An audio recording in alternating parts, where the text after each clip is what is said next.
Dito muna tayo sa Super 4 ni Teacher. Ito daw mi-start eh. Ayun, under pa eh. Pagka ganyan wala, pagka ganito meron. Ay, tumuloy ah.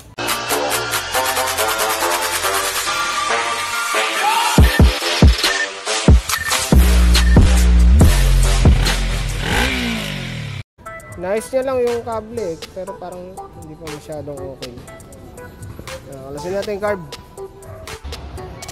So ito yung choke, tapos ito yung throttle cable. Parang Delix na to. Doon tayo sa carb. Doon tayo sa carb.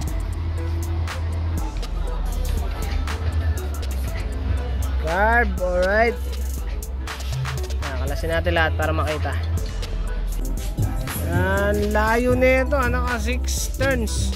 Naka 6 turns yung mga fuel screw. Tapos to, baligtad. Nahirapan ako i-drain. Taragis yan. Yung mga pyesa, mukhang goodies naman. Medyo marami lang. Yung mga gasket may sealant. Alright. Aha.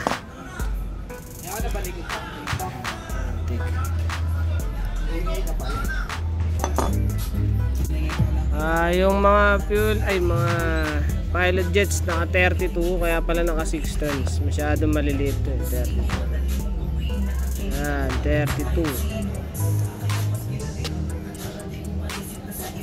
Kaya pala naka 6 tons eh. Tapos ito, nilagyan ng mga marker pati yung floaters ah. Meron ba itong mga ito?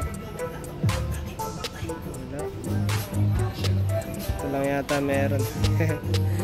Putik. Okay naman eh. Gasket papalitan syempre. Pilot jets tsaka main jets. Tapos mga float valve. Papalitan na rin yung float valve syempre kasi kakalasin to eh. Tatanggalin yung mga yan. Tapos nalagyan natin ang mga magic yans. Napelta ko ng 35 na pilots tsaka 100 na mains tsaka mga float valve. Tapos nilagyan ko ng ganyan yan, tsaka mga gasket syempre. Gasket. Ito yung nakuha natin spark plugs eh. Kaya palitan natin ng hela syempre. Alright. Balik natin yung yung lumang sirkito para makita yung charge. Sinta kasi nag-overcharge pala eh. Yung ginagawa ko, tinatanggal ko muna yung charging bago ako magpa-under kasi mamaya sa akin masira. Tulad yan, mataas pala yung charging. Ako, naputuan na ng fuse. Dito yan sa main. Sa main mo ako. Kaya tingnan ko muna. Okay. Wala, hindi maabot. Ito nyo ba?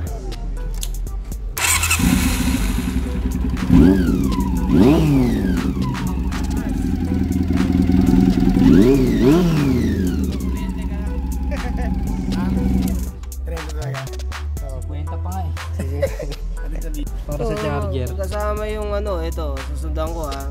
Whoop! Tayo na sa positive nilagay yung pareho ha. Kaya nag-over siguro. Kasama. Mahusay, electrician yan ah.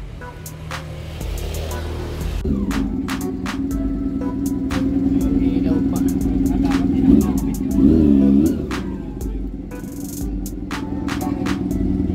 Salubong.